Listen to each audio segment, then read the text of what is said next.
Check out FlipsideGaming.com for all your gaming needs. Use the promo code HEROES to save 10% on all orders over $10 and support the channel at the same time. Hey there, this is John from Heroes and Legends, and welcome to a special edition of the Magic the Gathering Market Watch, where we're going to deep dive into what is going on with Battlebond as we are now 3 weeks into the release of this set. And I'll tell you, a lot of the cards are starting to stabilize. This will probably be the last time we do a special edition just looking at Battlebond starting this week. I'll roll these into the regular Market Watch. But without any further ado, let's get into it. We're going to begin with the top 10 Battlebond cards that have lost value this week. Starting with number 10, Najeela the Blade Blossom. Down 22 cents to $12.36. This was one of the hot cards of the set, just generally. It was a little undervalued coming out of the pre-release time, which is saying something. But of course, so many Commander players have been scrambling to get a copy and start building these Warrior decks, which some of them are really cool. There's some amazing combos of cards that already existed. We've been talking about those for a number of weeks on the regular Market Watch now. So if you don't have a copy of Najeela yet, I think the good news is that it finally found its price point around this $12 mark. I feel as if this is one of those cards that it might not do a whole lot more in the short term, just kind of sit around $12. However, long term, who knows when this will get reprinted, and it's a very solid card that a lot of people will want to build around over time, especially when more Warriors or new Warriors get introduced into Magic in different sets. So this is a good one to have, definitely. Number 9, Arcane Artisan, down 23 cents to $3.26. This is a cool Wizard card if you play Wizard Tribal, maybe the Inala deck or something like that within Commander.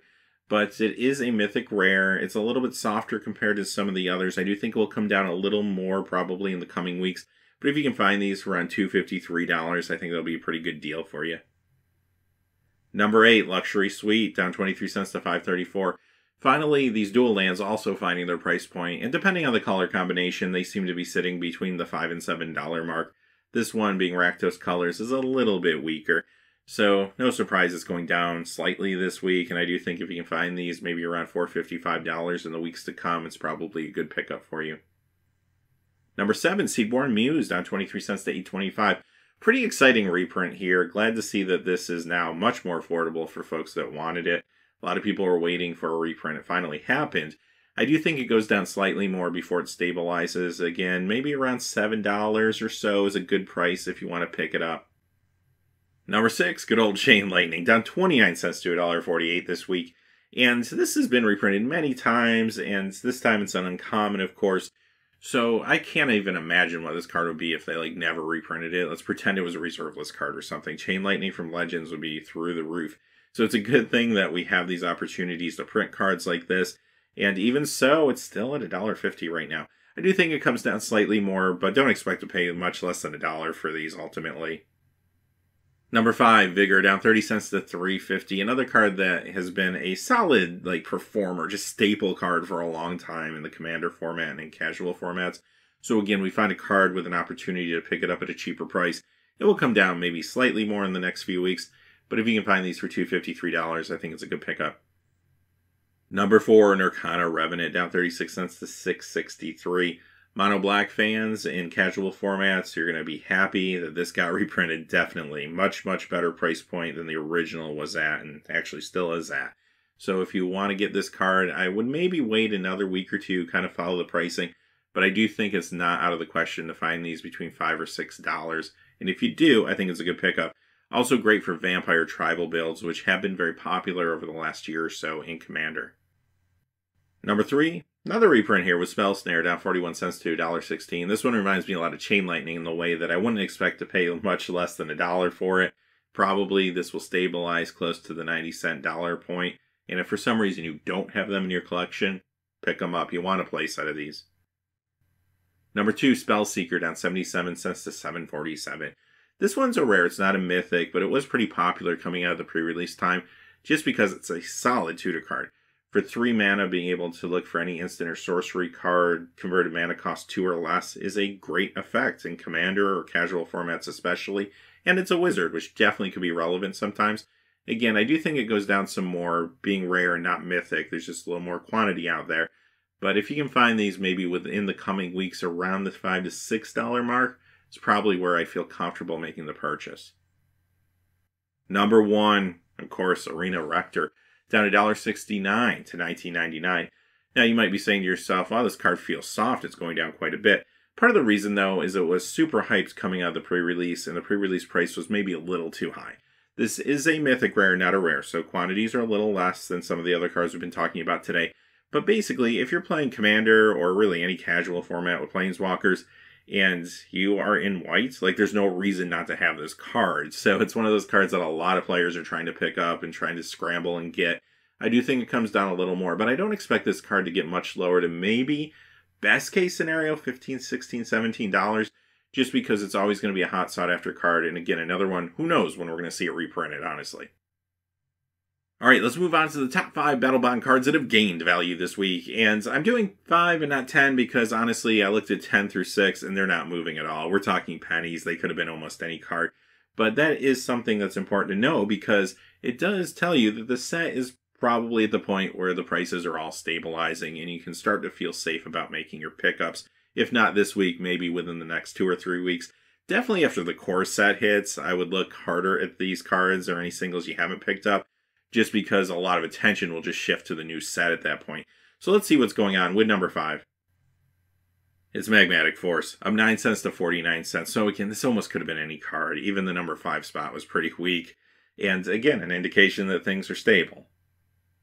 Number 4, Morphic Pool, up 12 cents to 6.74. Not a huge increase, but it is an increase, and that does say something.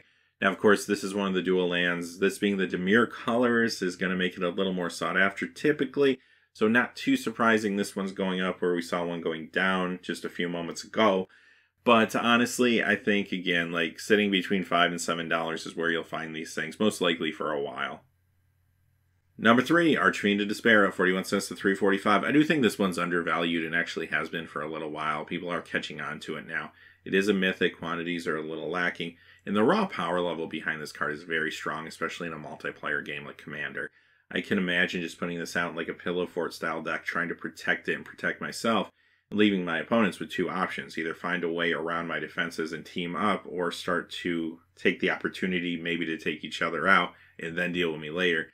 So I do think it can be something that's a lot of fun to play. There's a lot of strategy behind a card like this.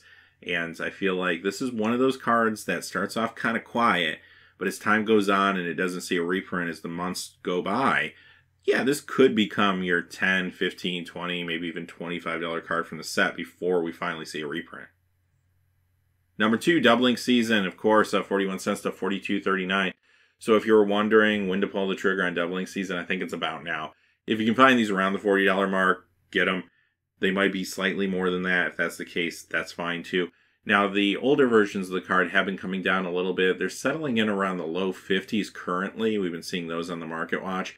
And I don't expect them to go all that much lower. Maybe they break into the high 40s.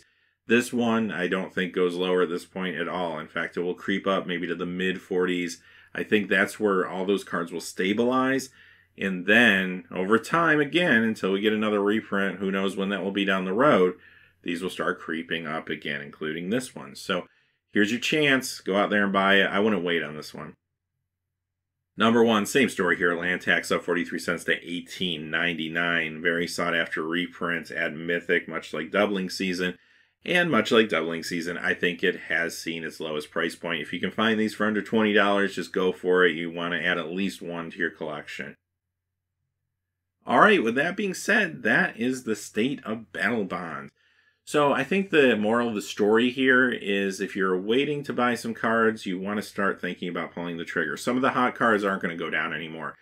The cards we looked at the beginning of the video, I would give them maybe a couple more weeks, just reassess things when the core set comes out. You might be able to find some slightly better deals, but I think the set is finally hitting its price point. I do feel like these prices could have gone lower if we didn't jump right into core set previews like the moment the set came out. I do think that pulled attention off the marketing of this set, moved it on forward to the core set, and that does mean probably less packs of this will be opened, and long term, these cards may be a little spiky at times. So we'll have to kind of watch and see what happens with that. I hope you found all this helpful. Until next time, thanks for watching. Please remember to like and subscribe, and have a great day.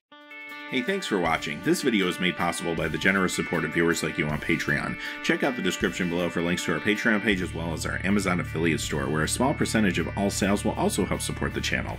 Finally, if you haven't had a chance yet to subscribe, hit that subscribe button so you don't miss any new videos on Heroes and Legends. Talk to you again soon, and have a great day.